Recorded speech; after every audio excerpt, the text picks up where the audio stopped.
Занятие второе. Требования к целям. Недопустимые цели. Значит, о чем, собственно, речь? Одна из основных проблем, почему человек не может быть и успешным, и не может быть счастливым, это привычка, образно говоря, крутить головой по сторонам. Да?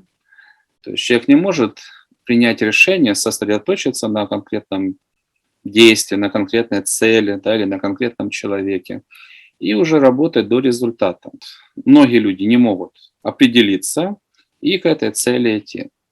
Да, им мешает что? Направо, налево, а может быть где-то лучше, а может быть где-то кто-то лучше, а может быть, а может быть, а может быть. Всю жизнь пролетела, вот с этим, а может быть, человек не определился и ни за какую цель толком сражаться не начал. Да, если человек ставит цель какую-либо значимую, то для достижения вменяемых результатов, ему нужно стать мастером, да, экспертом. Это плюс-минус лет 10. Да, или становиться таким, или опереться на то, что ты хорошо знаешь. Предположим, хобби сделать профессией. Да? Но в любом случае результат, он там, где есть соответствующая квалификация, да, где человек сформировал какие-то существенные навыки. И чтобы нам можно было бы определиться, с одной стороны, саму цель обозначить, ее изучать, но с другой стороны, вот если человек не уверен, а может быть все-таки там, а может быть там, а может быть там, да, пока у него такие вопросы в голове остаются, вот они мешают ему определиться. Да. Если есть вопрос, нужен ответ, который был бы для человека убедительным. Если вопрос «не смотри по сторонам», он понимает, а как же вопросы, которые в разные стороны дергаются, да? Поэтому нужны достаточные аргументы, вменяемые ответы, чтобы человек понимал, нет смысла, неправильно, и множество причин, почему нет смысла дальше крутить головой. Сделал выбор, и ты понимаешь, что на много лет вперед ты по нему идешь, идешь, идешь, и не сворачиваешь, и не обольщаешься, не соблазняешься. Только в этом случае можно прийти к значимым результатам.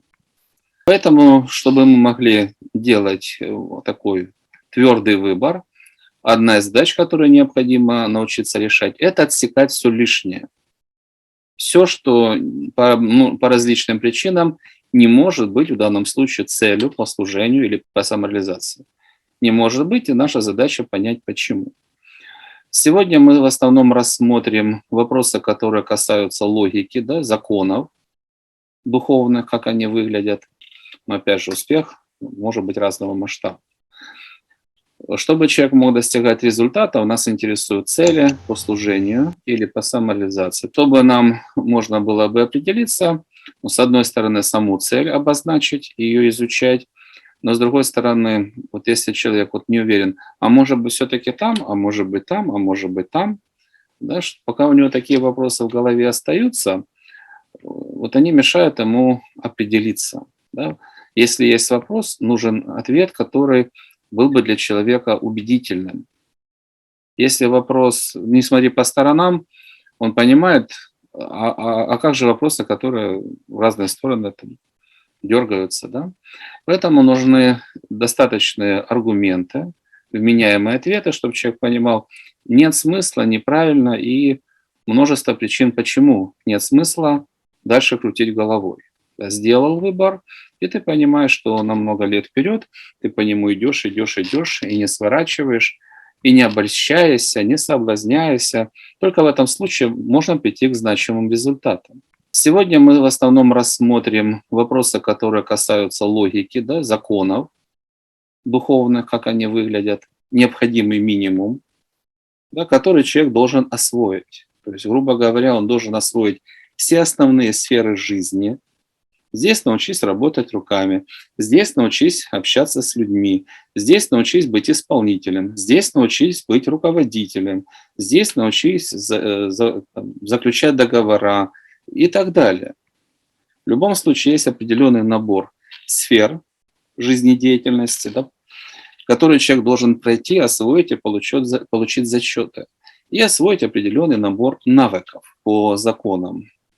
То есть нужно вверх, да, нужно к позитиву И в идеале нужно все, что требует карма, это нужно освоить, реализовать, получить позитивный результат. Третье. Оправдано ли когда-либо движение вниз? Желательно понимать, что когда человек сверху, то есть его задача двигаться вверх по уровню, движение вниз возможно только в одном случае – по поручению высших сил. По поручению высших сил.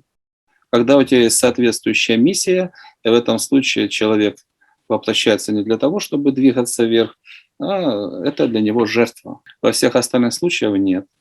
И когда человек вместо того, чтобы реализовать свой потенциал, меняет его на 3 копейки и бухается куда-то, извините, вниз, это не прощается.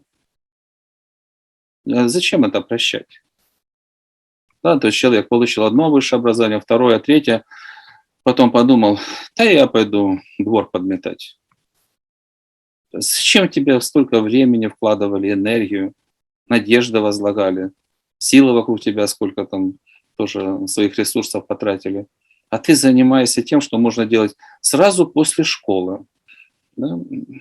Ну и заключительный, который влияет на сегодняшнее занятие, закон, когда вы получаете наибольшие награды, когда вы делаете то, что нужно высшим силам. Да, предположим, судьба то человека в среднем, мы с вами говорили, на 3,5 балла, да, по сложности выполнения для конкретного человека. А для того, чтобы, предположим, по высшим силам, нет, 3,5 баллам нет, там лучше на 4,5, там, стать целителем или ведущим, или еще какой-то процесс запустить, который нужен высшим силам, да, и мало кто на это способен. Если вы включаетесь в этот процесс, он сложный, он не для всех, да, можно поменять. И кармические задачи можно поменять. И человек, который делает то, что нужно Богу, конечно, он заслуживает больших призов. Да, это один из глобальных мотивов. И преподавание или учительство, да, ведение занятий. Соответственно, исходя из этого, если вы до какого-то уровня достигли, то ваша реализация социальная или служение, но не должны двигаться вниз и быть ниже вашего уровня. Да? Поэтому оцениваем уровень и понимаем, где мы должны находиться в социальной иерархии, исходя из этого. Какой должна быть цель. Да? Исходя из этого, вот по всем показателям, которые мы обозначили, нам нужно будет ответить на какие вопросы. Да? Все цели делятся на какие категории. Недопустимые, потому что это шаг назад. Потому что ты начинаешь общаться с более низкоуровневыми людьми, значит, ты начинаешь двигаться назад, ты уменьшаешь свою позитивность. Да? Чтобы были недопустимые, временные. Да, вот сейчас, да, в принципе, пока терпит, может быть, полгода терпит, потом жареный петух начнет клевать. Да?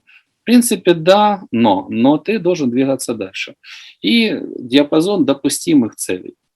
Да, вот, чтобы в целом по глобальным законам, даже не привязываясь конкретно к человеку, его особенностям, а чисто уровень, позитивность, да, ключевые, глобальные.